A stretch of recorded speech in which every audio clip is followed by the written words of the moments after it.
Alright, guys. So, I just decided to do some little kind of checking around and stuff and comparing stuff. Um, you know, winter is upon us pretty much, and, all the Black Friday stuff and all that, and the holidays coming up, and, I'm going to be doing a lot more probably indoor type stuff. Um, so, what I'm trying to do is kind of figure out the portable stuff now, and, just kind of get an idea of what's what. So, this is a tuner that I never really ever used, but it's a good size for this radio. And one of the things that I was talking about earlier was the batteries and the tuners and the sizes of them and all that. And like I like this battery, but the shape of it is not really what I'm after. So um, I had been looking at batteries like these because I thought, well, you could put a couple of them, together and make like a belly pan type thing on the radio. Um, so, like what I'd like to do is have a portable radio that has a battery that it's not this kind of shape, where it's more like the size of that tuner.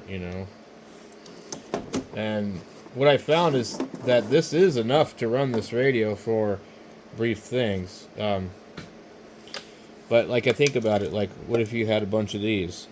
You could fit 1, 2, 3, 4, 5, probably 10 of these things in the space of like this tuner, which isn't really all that small, but isn't all that big. Now, one of the reasons that I bought this tuner was just because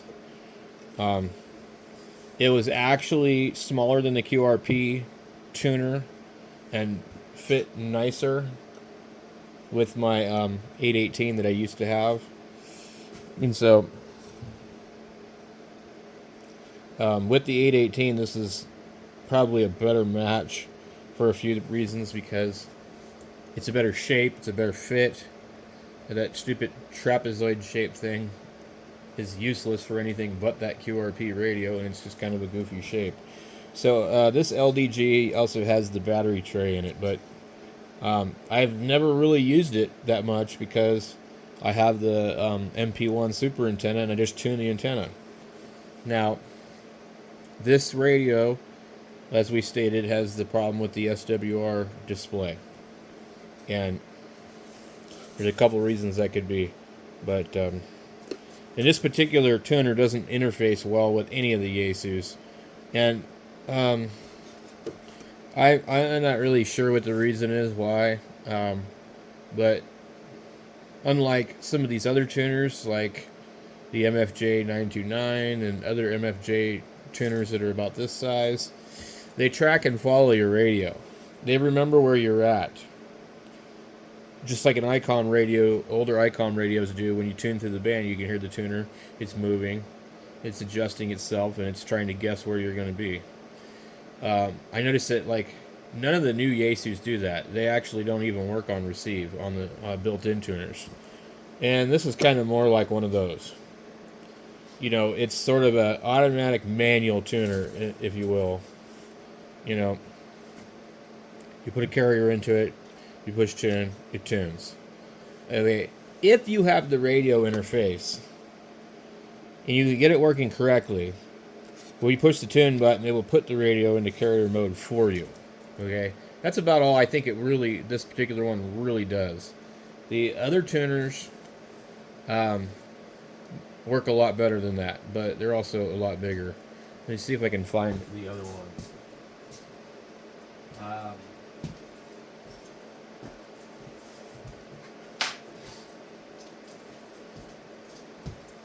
Now, we'll set this over here, and we'll put this over here.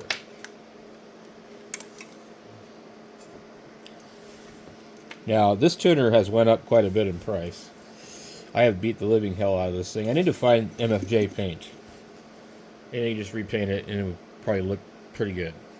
Um, I don't know what they use to paint their stuff, but it comes off easy. It scratches easy.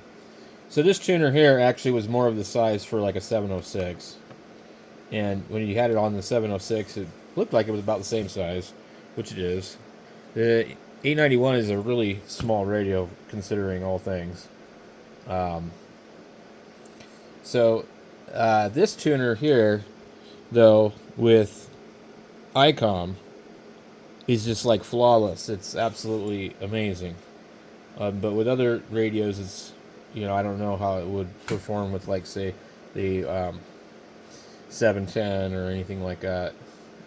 Anything Yaesu. But I know that it works really good with ICOMs. So that's what it's always been used for. You have your radio interface, which is just a cat cable. You get long wire, 2 antennas. Well, what goes wrong with these is just the relays in the inside. And in this one, I had a diode go bad, and I think it was because they're really not wise to be used with tube rigs. Okay, they just don't seem to work well with tube rigs, and because you could tune a tube radio out of resonance and cause this thing to see all kinds of really high voltage, I guess, or something. But at any rate, I don't use it with tube rigs anymore because that's when I pop the diode in it. So, but the size of that thing is pretty good. It's pretty big, and what I think here is this one is about this size. And I think those tuners I'm looking at are about that size. And so, debating whether or not I want to just order the kit or what do I want to do. And I want one for the truck, but I'd also like to build one. The thing is, the ones that have a battery, most of them don't have a power source plug on the back because it's extra switching that they can't do without adding more circuitry. So this one here is annoying too because it uses a larger plug than normal. The pin on this plug is ridiculously large. I have a cable for this thing somewhere. It was an ICOM interface cable, and I cut the end off of it and used it for something else. This is actually my second one of these tuners. So I originally bought the cable, got rid of the tuner, and then I had the cable, and I used it for the MFJ antenna tuner so I could get the connector that goes on the back of ICOM 706s and stuff like that. So without that plug, and you have a tuner that runs off of a battery, and you put it in a mobile environment, eventually that battery, if you're driving around, the battery's going to die unless you have a way to like constantly keep it charging, I guess. And that's kind of inconvenient. So I think the battery ones lend themselves more to portable, than mobile. Mobile, you just, add a plug like this and, connect it into your power source, So I think that it's possible the kit might be actually fun to build, but then again, the other one also comes with a buck boost converter for USB and has this plug on the back. You could do lots of different things. You could put a buck boost converter inside of it, maybe if there was room, and some batteries, maybe a battery bank. This particular tuner has a lot of open space in it because the board's pretty small, and the relays are only like that tall, and it uses the latching relays. And one thing about this tuner is it takes almost no power to tune up, so this is actually really a good QRP tuner that will, I think it likes this about 0.125 watts or something like that. these ones on Amazon, they say they need at least 1 watt, and some of them say 5. And I did have problems with, like, I could not use that MFJ tuner with my QRP radio. It wouldn't tune it because it was putting out like 1 watt, 2 watts on AM, and I couldn't get it to tune. So, same thing on FM, same thing on CW. So that's kind of an issue too with certain things. But like I said, this tuner here definitely works great with QRP radios. But I don't have a QRP radio anymore, and I generally don't use a tuner portable. So really what I want is a tuner for the truck. And because that radio doesn't have an SWR meter, the DX70, I'd like to have one of these with a little display on it. It would even be good for this radio because of the thing not working well.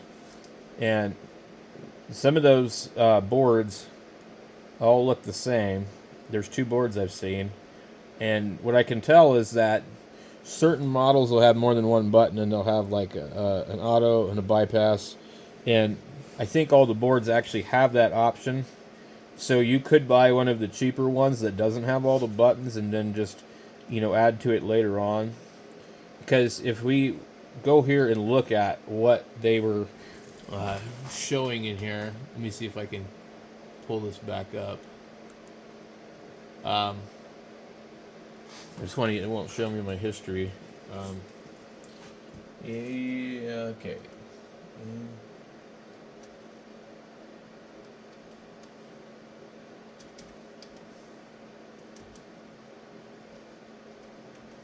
Oh, you know what? I know why.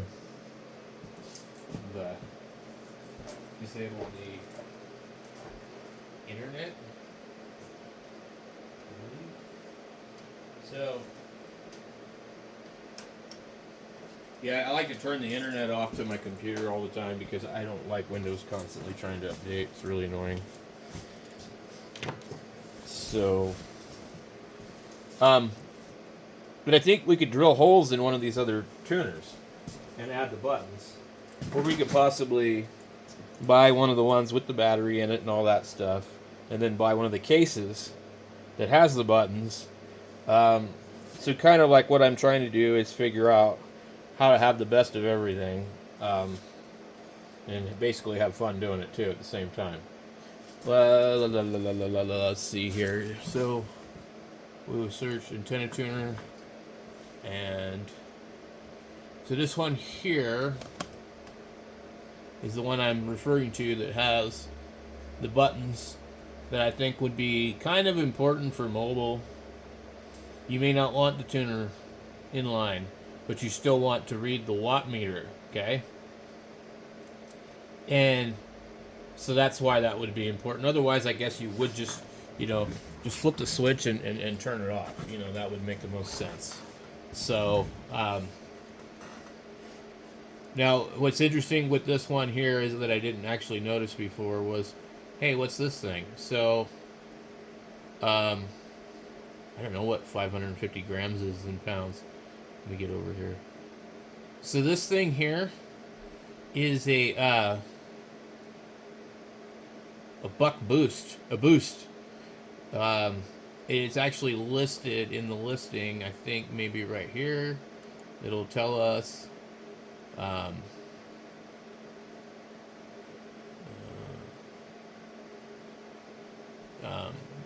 power supply range 10 to 15 volts.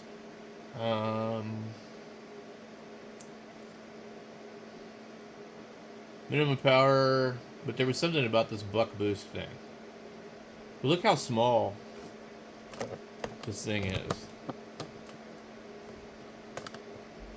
I mean, at least it might be a little bit taller than the LDG, but it's like probably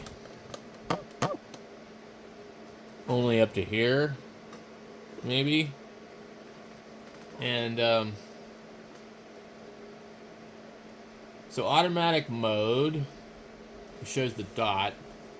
Now all these seem to be all like based off of the same design, and okay, bypass mode. When the underscore appears means bypass mode. Let's see, this is something else too. 0.00 watt when dot and disappear mean manual mode. That's strange. Bypass mode. 0.00 watt underscore when underscore appears means bypass mode. 0.0 watt when dot and underscore disappear means manual mode. Okay. What are they showing us on this one? They show the dot is automatic mode. Okay. There's some kind of thing called test mode. Test mode, press bypass and auto at the same time to turn on the power and enter test mode. Okay.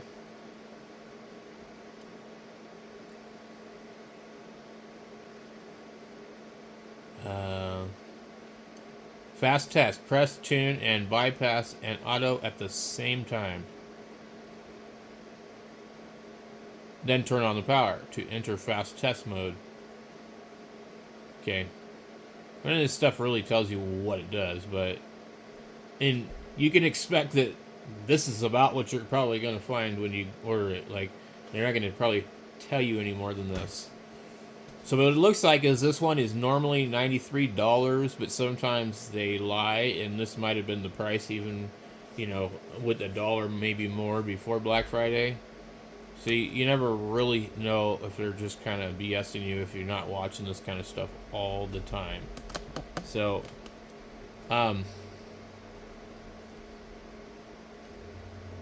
so when you buy this kit here, it comes with a lot of stuff that you might already have. Come on. Okay. I just put new batteries in this thing. So we see that there's an OLED in this package. Some buttons.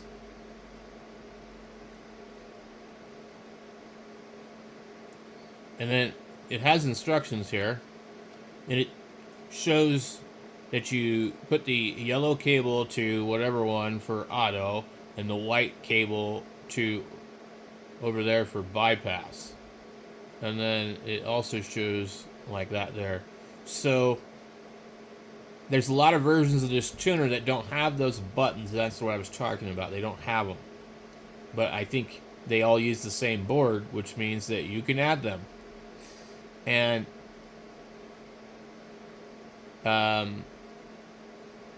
so it depends on which one you want to buy. Now, let's see if we can find the other deal.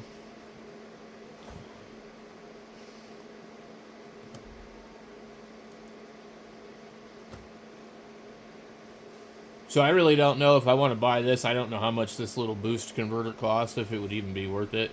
At the same time, I don't know if I want to bother putting this thing together. Do I really care about putting it together? Because it's kind of partially assembled for you. When we look at the board, we will see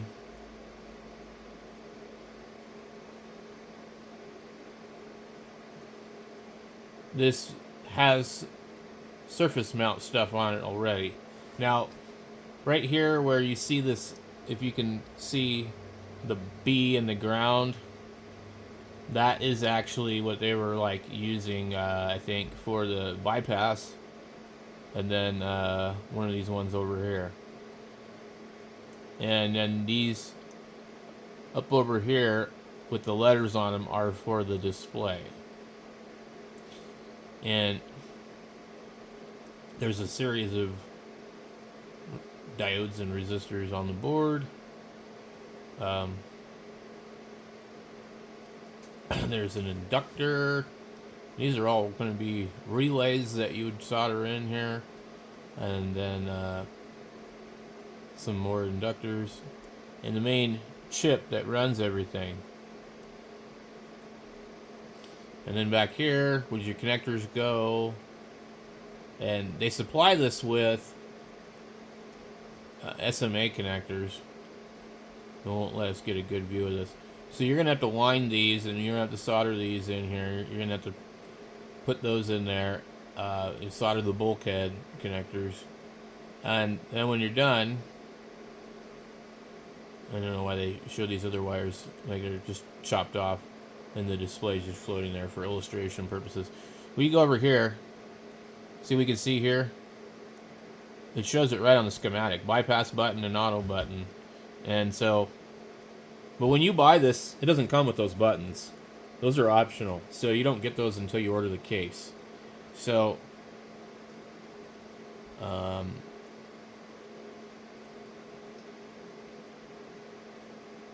if you look here in this picture, you can see everything you're going to get.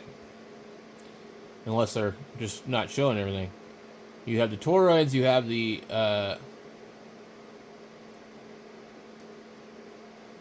deal here. I wonder why there's no capacitors. I would think this was an LC match, and all I'm seeing is L. Are these? No, these are capacitors right here. So these are tiny surface mount capacitors. Okay, that's your L and C. So tune button, power on off button, OLED. Wire for one of the toroids, wire for another one, wire for another one. You need to wind the binocular choke, install a transistor, install a diode, install this header pin thing for your ribbon wire.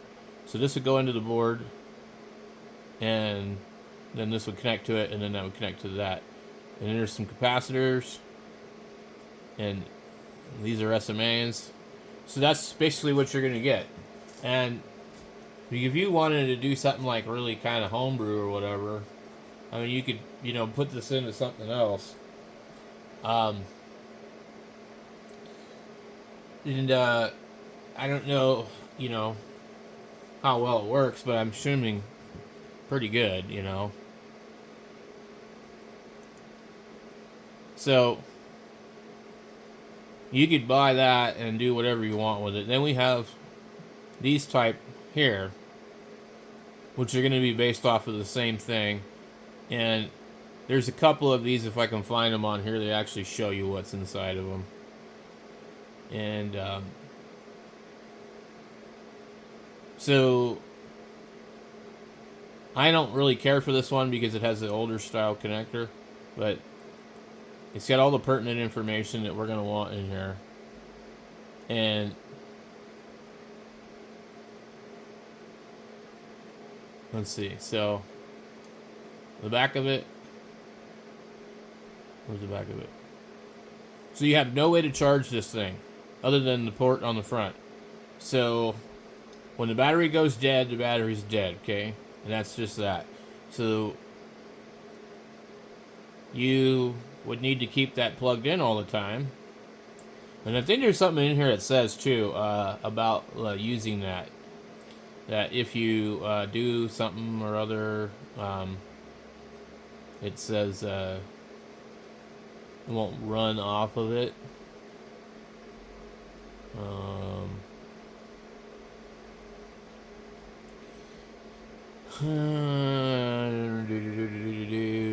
Display, excellent configuration.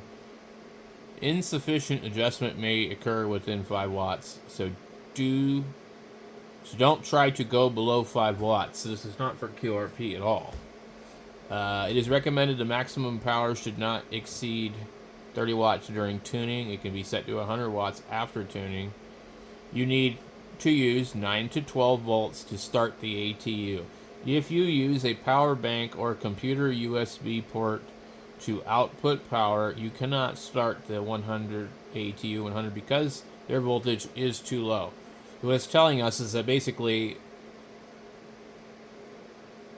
if the battery was dead and you plugged it in a USB and powered it up, it's not going to work.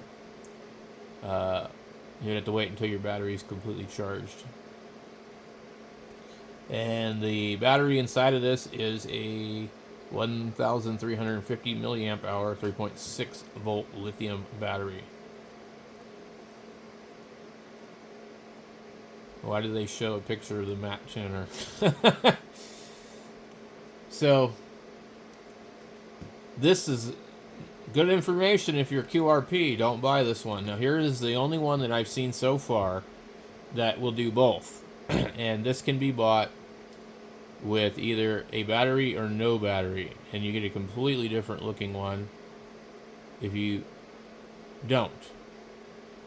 Now, this has a switch on the front for line or battery. And we have on the back a fuse, which protects it for overcharging. This one is nice because we can see what it looks like. So we see right here, this is the same board that we would be looking at in the other one right here. It says ATU 100 on it. I think they all say ATU 100. There's a black board that's different. We have these and these and these and these. Another coil right here. We have the capacitors hiding down there. This is going to be a buck board, boost board, whatever.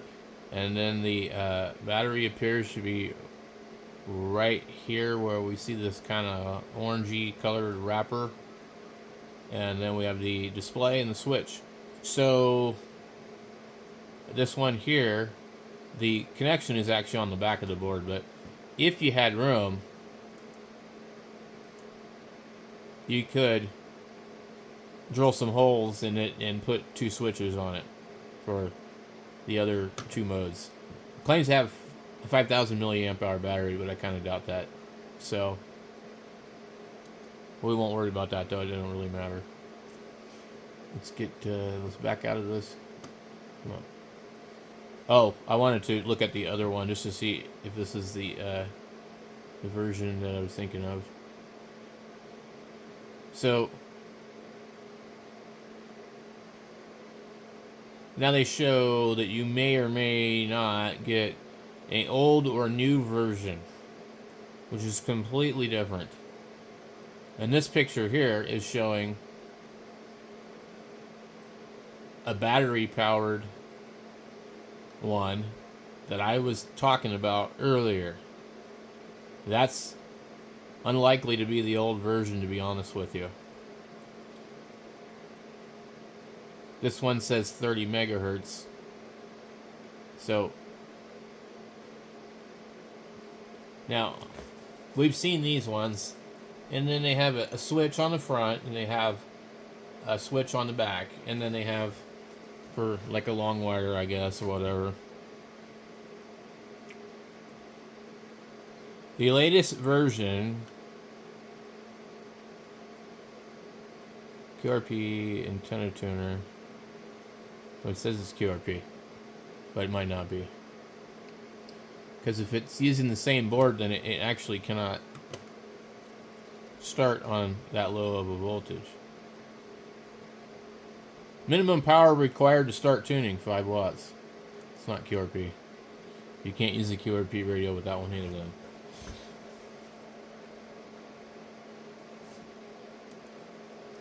Okay. So that one, I mean, that's more expensive too. You do have 5% coupon. Ooh. So this one here is an interesting one because it has the buttons on the front. Auto, bypass, tune, on, off. And it's actually sold by WinCamp. Most of us know who they are. Inside of this is, I don't know what that battery is. You know, the smaller one than the 18650. It's like a, I don't know what it is, but this is the other board that I was telling you guys about. It's different. It's not the same. I don't know if it has the provisions for the other stuff, but You can buy this board in kit form too. And we just have to look real careful here and see if we notice any differences really. So there's a 5 volts in, 12 volts in. We can see all that. There's a regulator, it looks like. And then there's something here. It says, for ICOM. Well, look at that. For ICOM.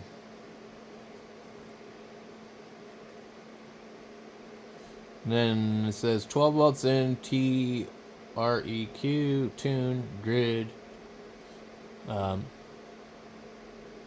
So we really need to go and compare these two boards. And here is our OLED.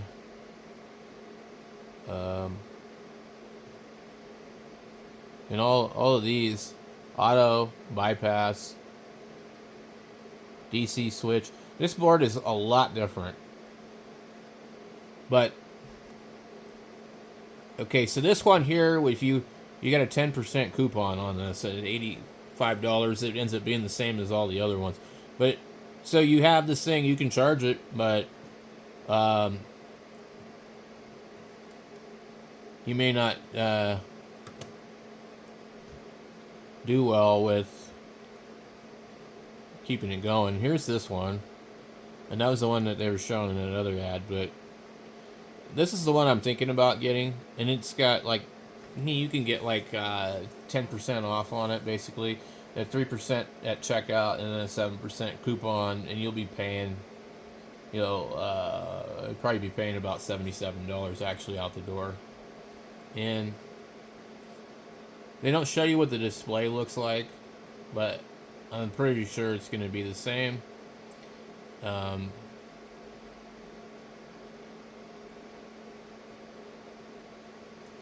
And you probably could, figure out a way to power it either way and then add a switch. But, yeah, see, look at this. This is a Z11 Pro. What do they say about these? And this has some of the features that's on like the MFJ. They're kind of, you can manually tune these if you want to. Increase inductance, decrease capacitance, that kind of thing. I have that on my MFJ and I've never messed with it. Now, one thing that LDG offers is they offer 0.1 to 125 watts. And so basically they are the real QRP tuners for sure. And they do work, they really do work at that low of power. When other ones don't.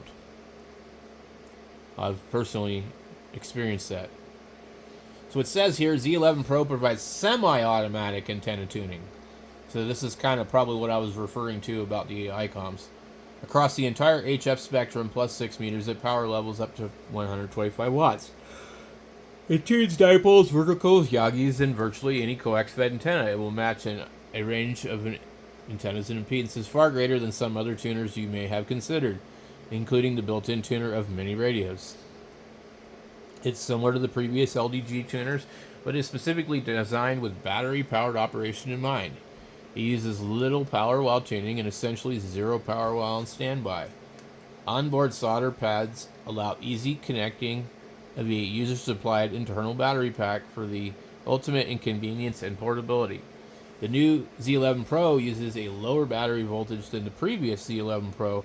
This means fewer battery cells are required, making it even more light than its predecessor. And then it says CW peak power is only 30 watts. So it can handle 100 watts on sideband, but not CW. 100 watts on 6 meters. Latching relays for ultra low power operation. 2,000 memories for instantaneous frequency and band changing. But see, I don't know that, I mean, it doesn't track you, it doesn't follow, built-in frequency counter for memory operation. And that is important. If it doesn't know the frequency, like basically can't figure out where you're at, but it also needs data from the radio to do that. So that's a whole nother thing. But that semi-automatic means that no, it doesn't do probably anything that these other ones do. Here we get that one again, and this one again. Amazon is just really good at like repeating itself over and over and over. So honestly, like I think for the vehicle, I think this is the best one to get. You have all your buttons already there. You don't have to do anything. You can either build it or buy it. So it'd be nice if it was like a little bit more cheap for building it. I just feel like you have to build the thing. You're not really saving that much money. And you don't even know if it's going to work if you've never built anything before. So you get a chance of screwing it up is what I'm saying. These are nice. I like these. When they have the meter, but you know you can't use them for legal limit. They're good for 300 watts, which means they're good for 150. This is the one that I have. I showed you guys. Basically, like if you read what this one does, it'll tell you. Don't be fooled by competing products' claims for fast time search. If you have a quarter of the matching solutions, of course it takes less time to finish, but it's not faster. And I do agree with them on that. It is pretty fast. A fast response, high resolution bar graph gives you ultra ranging 20 or 200 watt power meter. You get 60 segments for each forwarded reflected. Try that with an 8 segment bar graph that makes you change power ranges. Sticky tune gives you one hand tuning by locking the tune button. Just transmit to tune regardless of SWR. The specs on this, 1.8. I thought this covered 50, but it doesn't. Full 200 watts sideband CW. It can match 6 to 1600 ohms. It's SWR up to 32 to 1. 50% wider range, a higher power level than lesser competing products. Digital SWR watt meter, backlit LCD, switch for 2 antennas. What I was trying to find was where they were talking about the IntelliTune and the adaptive search, instant recall, virtual antenna memories. New virtual antenna memory system gives you 4 antenna memories for each bank of 2 antennas.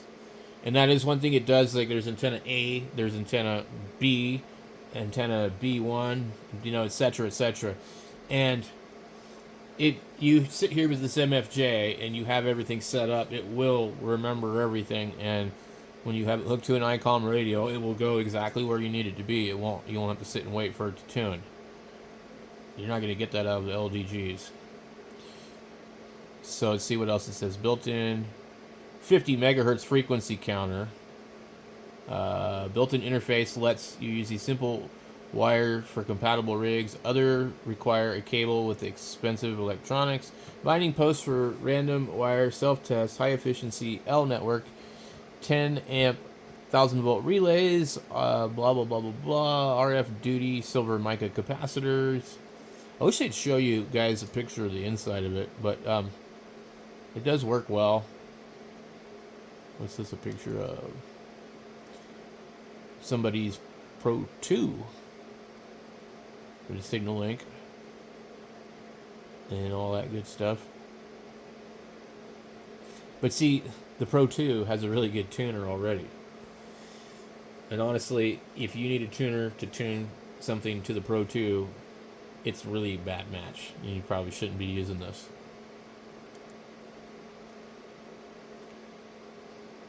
So anyway, I think it's a good tuner. I don't know if it's worth $259, but that's what they're selling for nowadays. Here we have this one here. I don't want to show you the rest of it, but it's the same as one of the ones we've already seen. Here's a cute little power meter. It'd be nice if they made one that read more power. Here's your AT100 Pro in, I don't know, I mean, like, they're actually pretty large. I've seen them before. They're the size of the MFJ one. This tuner here is a joke. It's actually ends up being larger than that one. So this is a 600 watt MFJ. Cut that in half. You got a 300 watt, probably. MFJ usually grossly exaggerates their figures. The 989D. It's probably pretty good. Here is our other board. Okay, let's pull this up. That's what I was looking for. Okay.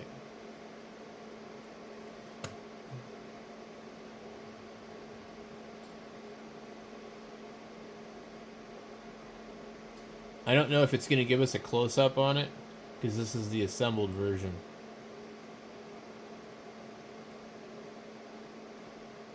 I don't know if the other one has a relay in the back behind those inductors. Okay, this is actually not the same board that we saw in the other one. So we'll have to see if we can find the other kit. Here's a QRP. Claims to be QRP tuner. There's another one. What I'm looking for is the other project board. So we have these and these. USB, old USB.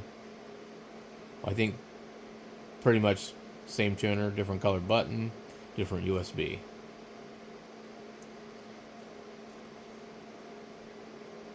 And then we have, I don't know what this one is, but it says it only goes to 30 megahertz. We have this again.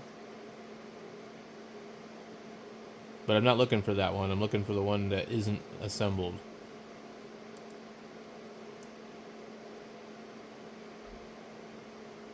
I don't know what this is.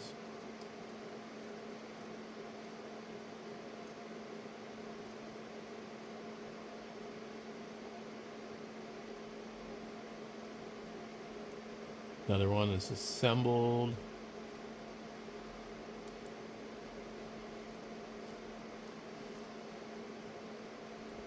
SWR power meter. This one looks a little bit different than the other one we saw. $60. This one looks different too.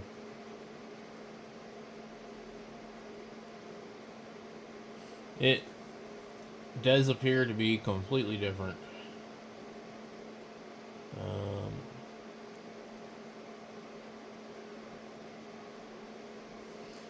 So they show the Type-C, they show the charge light.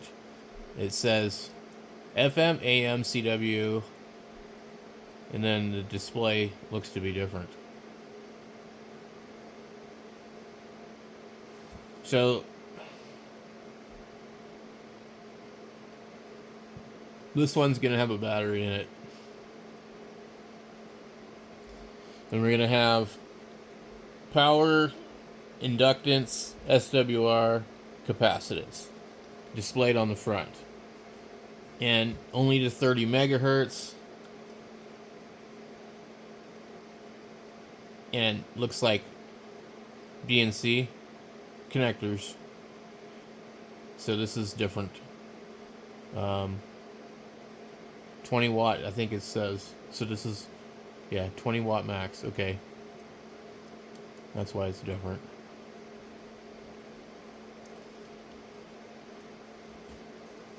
There's so much crap on here. I mean, like, you can sit here for days trying to figure out all this.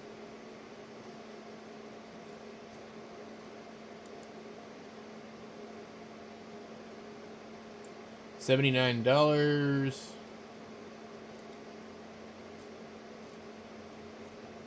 What I need to do is I don't think I'm searching everything prime. which means I'm ending up having to search through a bunch of crap. I don't order things if they're not on Prime. There's only been a few times I've ever been tempted. Right, here we go. Okay. Which is cool because this one's right above it. And basically, let's see if we can look at it just where we're sitting to find out if it's different. Good. Now,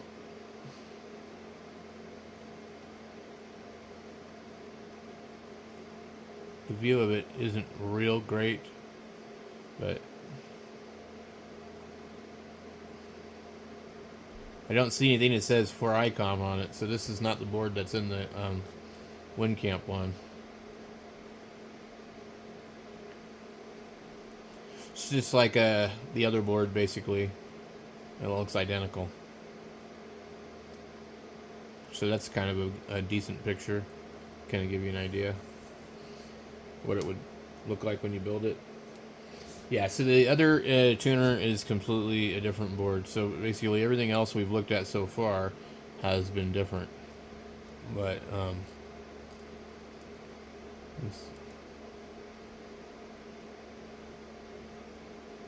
why is there no price on here? That's interesting. Are they out of them or something? Weird. Oh, see all buying options. I hate when they do that. $25 for that.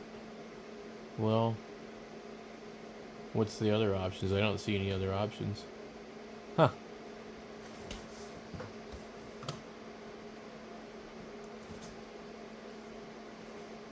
So there wouldn't be any advantage to buying this one, other than, I guess, I don't think it's being sold through Prime either. So, free delivery. Let's see what the details are. Is it 50% positive feedback? It's not a company that you want to be ordering from. Mengjing Hanghu Han Sheng Diang storefront. Okie dokie. Let's see what they sell. Probably dildos and other weird things.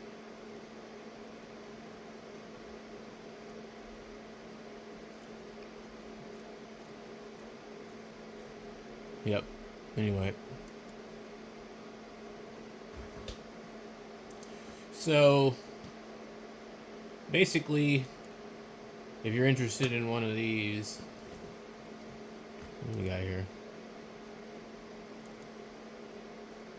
You pretty much buy any of these that you want.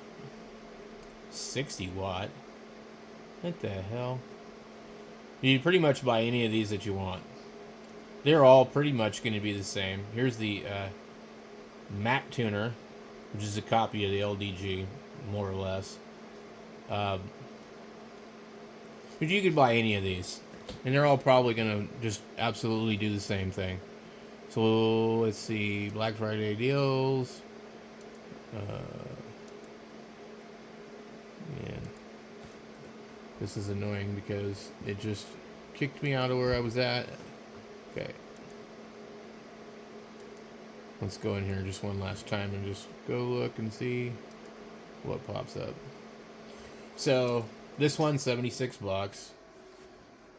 And I think this is like what I would probably run in the truck. I just think that this is going to be the easiest one. You have all your buttons already there. Now you can build this kit and you can buy that. So at that point in time you would be about 60 bucks and then tax. So completely assembled, you're gonna save 16 bucks at least. So it just depends on which one you want to go with.